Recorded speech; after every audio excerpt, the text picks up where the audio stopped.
Hello my dear lovely CUET aspirants, I am Mamta Sharma और आज हम करने वाले हैं strategies for enhancement in food production chapter का फाइनल लेक्चर फॉर CUET। तो उसके लिए देखो आज फाइनल देखते हैं कि लास्ट के जो टॉपिक्स हैं वो कैसे हैं और उनमें हमें क्या करना है। So the final topics are your biofortification, tissue culture, इसमें SCP भी आ जाएगा, तो उनको फटाफट देख लेते हैं ताकि आपका चैप्टर जो है वो कंप्लीट हो जाए। So crop varieties with increase nutrition quality, इसी को हम कहते हैं biofortification. Biofortification is a process by which when we breed plant को, हम जब ब्रीड करते हैं सो दैट उनकी न्यूट्रिशनल क्वालिटी इम्प्रूव हो जाए और विटामिन मिनरल्स ये उनमें ज़्यादा से ज़्यादा आ जाए। That is called bio fortification. आजकल एड्स में भी आप देखते होगे ना, जैसे कि केलॉग्स कॉर्नफ्लेक्स का ऐड आता है, उसमें बहुत सारा आयरन है, बहुत सारा ये है वो है, आता ही है। तो ऑल दैट आर विटामिन मतलब एडेड, जैसे कि राइस वगैरह आजकल विटामिन ए इनरिच्ड राइस आ रहे हैं। तो when we incorporate additional nutrition then whatever they had naturally, उसके साथ एडिशनल जब हम ब्रीड करके इनकॉर्पोरेट करते हैं तो that is called as biofortification. क्यों करते हैं?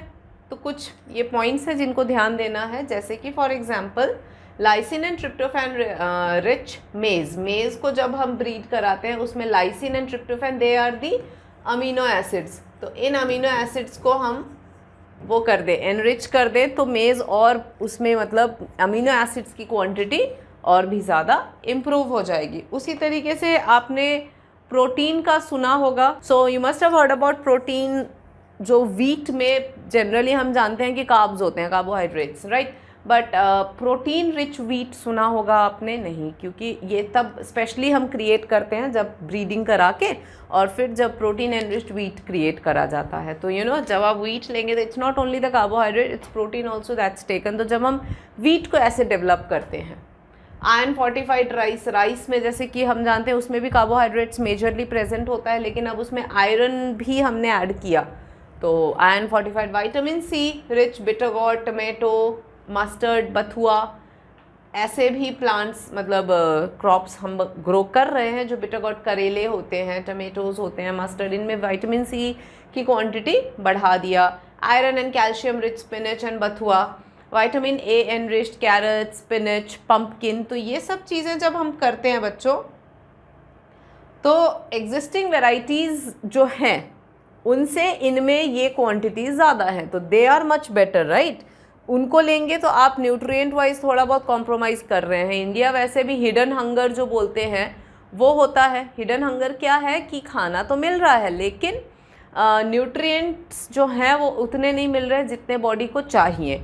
तो माल न्यूट्रिशन जो होता है दैट्स हिडन हंगर।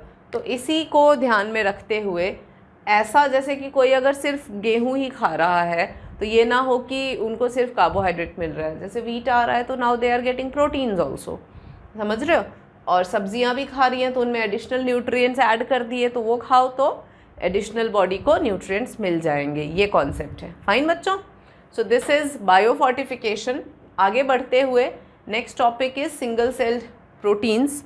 अच्छा, अब फूड एनहांसमेंट की बात हो रही है, तो जब हम खाना एनहांस कर रहे हैं तो हमने पढ़ा कि एनिमल हस्बेंड्री एकदम इम्प्रूव करते हैं, जहाँ पे मीट, डेयरी प्रोडक्ट, इन सब में हमें बढ़ाना है उनका quantity. At the same time हम उसको पढ़ रहे हैं क्रॉप प्रोडक्शन में कैसे green revolution and plant breeding ने कैसे क्वांटिटी एनहांस करा और उससे भी मतलब सेल्फ सफिशिएंसी आई, है ना। तो और फिर हमने उसी में ऐड ऑन किया बायो फोर्टिफिकेशन, ये सब हम पढ़ते चले गए। अब एट टाइम्स वो भी इनफ नहीं होते, ठीक है। और डाइटरी सप्लीमेंट्स आजकल खूब चले हुए हैं बच्चों, आपने सुना है बहुत जेट स्पीड से देखो लाइफ चेंज हो रही है, लाइफ एकदम आगे बढ़ रही है, लोगों को टाइम नहीं मिलता, प्रॉब्लम्स खूब आ रही हैं।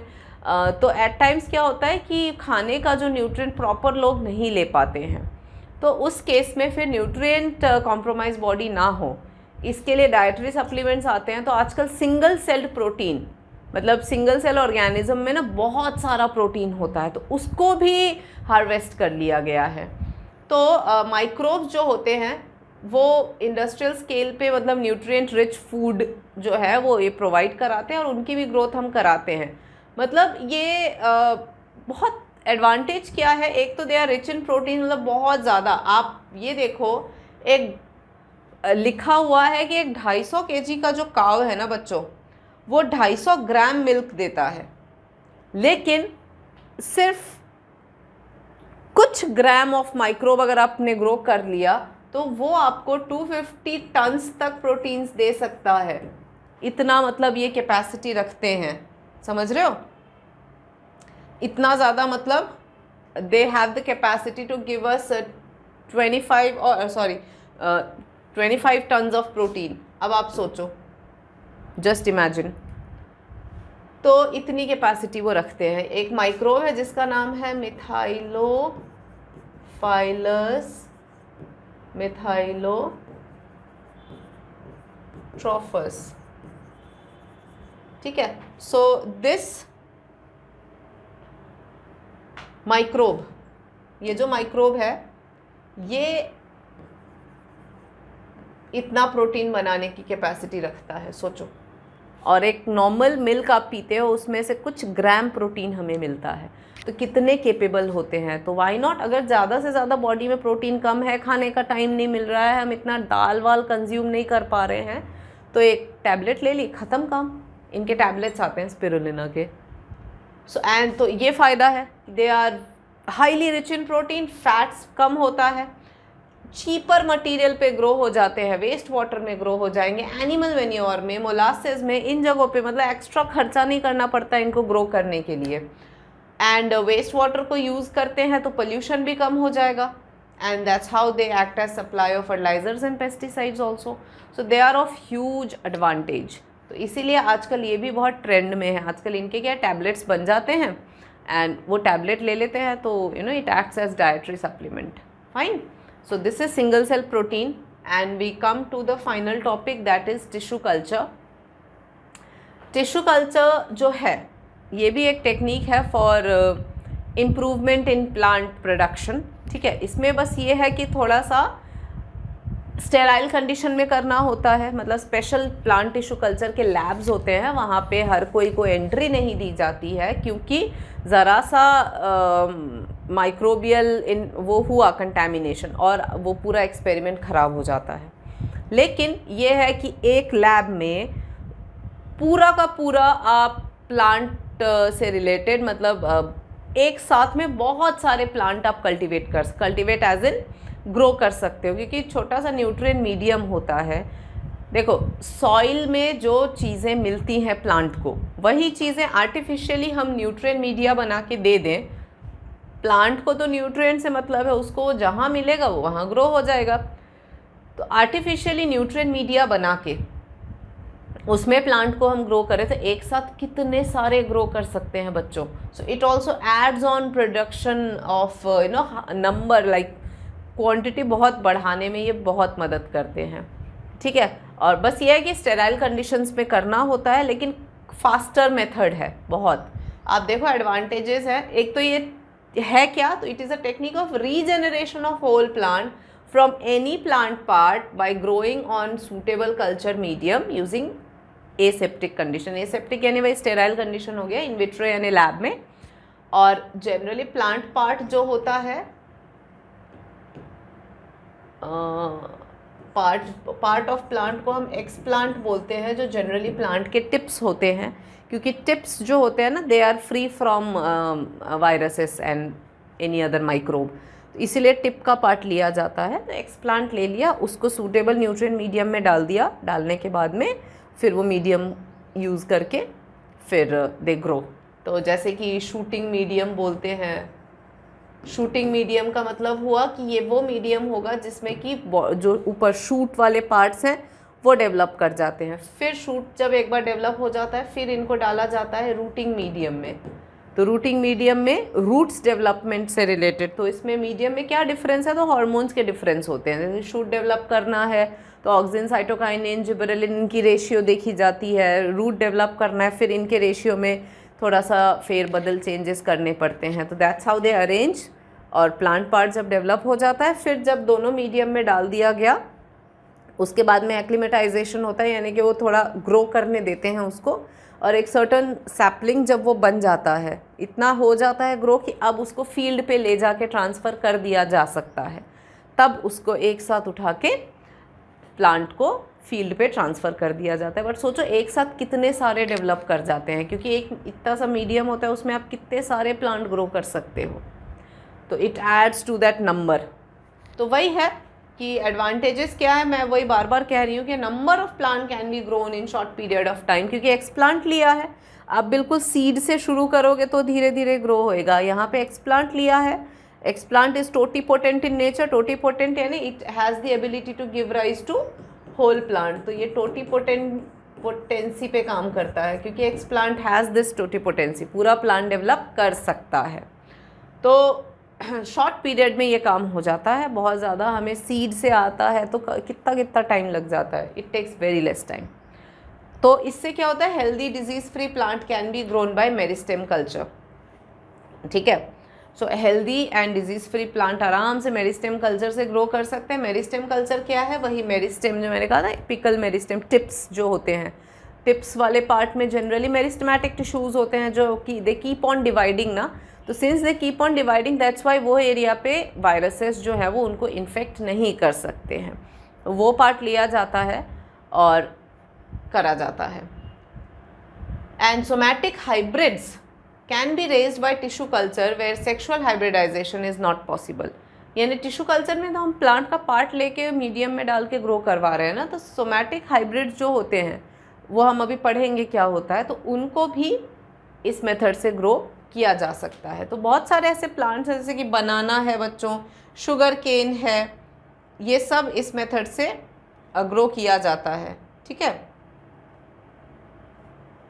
तो इस मेथड से जो ग्रो करे हुए प्लांट्स होते हैं उनको बस कहा जाता है सोमा क्लोन्स। सोमा क्लोन्स क्यों, क्योंकि प्लांट का पार्ट है, सोमैटिक पार्ट है, उसी को यूज़ करके प्लांट ग्रो हो रहा है, तो सोमा क्लोन्स कहा जाता है, बिकॉज एग्जैक्ट कॉपीज आ रहे हैं प्लांट के, ठीक है, नो फर्टिलाइजेशन, दैट्स वाई। तो ये ध्यान रखना। तो ये हो गया tissue culture. And next is somatic hybridisation. Somatic hybridisation में क्या होता है बच्चों, प्रोटोप्लास्ट फ्यूजन होता है। ये एक न्यू टेक्निक है जहाँ पर जैसे कि एक ये सेल है और सेल के अंदर ये न्यूक्लियस और ये उसका इंटरनल न्यूक्लियस और डीएनए हो गया, ये दूसरा सेल है, ये न्यूक्लियस और ये। प्रोटोप्लास्ट में क्या होता है, प्लांट सेल वॉल हटा दिया जाता है, ठीक है, दे ओनली हैव, मतलब बाहर का ये जो सेल वॉल है ये सब रिमूव कर दिया जाता है, सेल वॉल डिसॉल्व कर दिया जाता है और सिर्फ प्रोटोप्लास्ट ले लिया।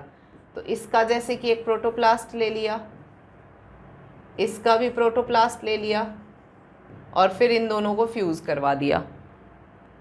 सो ये है तो process of fusion of protoplast of somatic cells. ये भी ध्यान रखना, सेल जो लिए हैं जिसका प्रोटोप्लास्ट लिया गया है ये सेक्स सेल्स नहीं है, जर्म सेल्स नहीं है, ये नॉर्मल सोमैटिक सेल्स होते हैं, उनके प्रोटोप्लास्ट को लिया और फ्यूज़ करवा दिया, ठीक है। और फ्यूजन के बाद में growth of fuse protoplast from somatic hybrid. तो जब ये प्रोटोप्लास्ट फ्यूज़ हो जाते हैं तब जो रिज़ल्ट आता है उसको सोमैटिक हाइब्रिड कहा जाता है और ये पूरा प्रोसेस सोमैटिक हाइब्रिडाइजेशन कहलाता है, ठीक है। सो प्रोटोप्लास्ट लिया, आसान है आजकल, सेल वॉल इजीली डिसॉल्व कर दो, प्रोटोप्लास्ट लो, फ्यूज़ कराओ। अब ये बस ये है कि इसका जो रिजल्टेंट प्रोडक्ट होते हैं ना, ये प्रोडक्ट्स कोई बहुत ज़्यादा रिलायबल नहीं होते हैं। एज इन लाइक पोमैटो बनाया है इन्होंने, पोमैटो को इन्होंने बनाया है by fusing potato and tomato.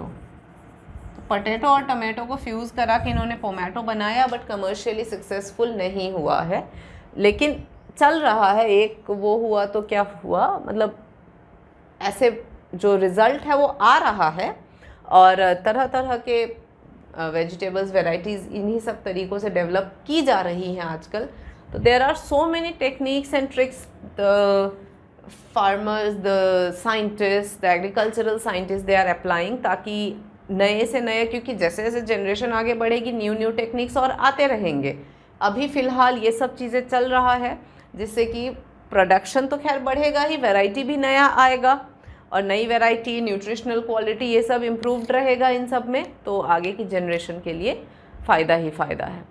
तो ये कुछ बच्चों मेन टॉपिक्स हैं, इस चैप्टर का मेन जिस्ट है जिन पे आपको फोकस करना है। ठीक है, एक बार इन टॉपिक्स को फट एक बार देख लोगे जैसे मैंने यहाँ करवाया है, you will be all sorted. तो ये था ये चैप्टर। अब इस चैप्टर के मैं प्रैक्टिस एक्सरसाइजेज लेके आपसे मिलती हूँ नेक्स्ट वीडियो में। आज के लिए आई थिंक इतना ही इनफ है। अब आप ये चैप्टर तसल्ली से पढ़ो and just target CUET 2022. That's it, children. Goodbye.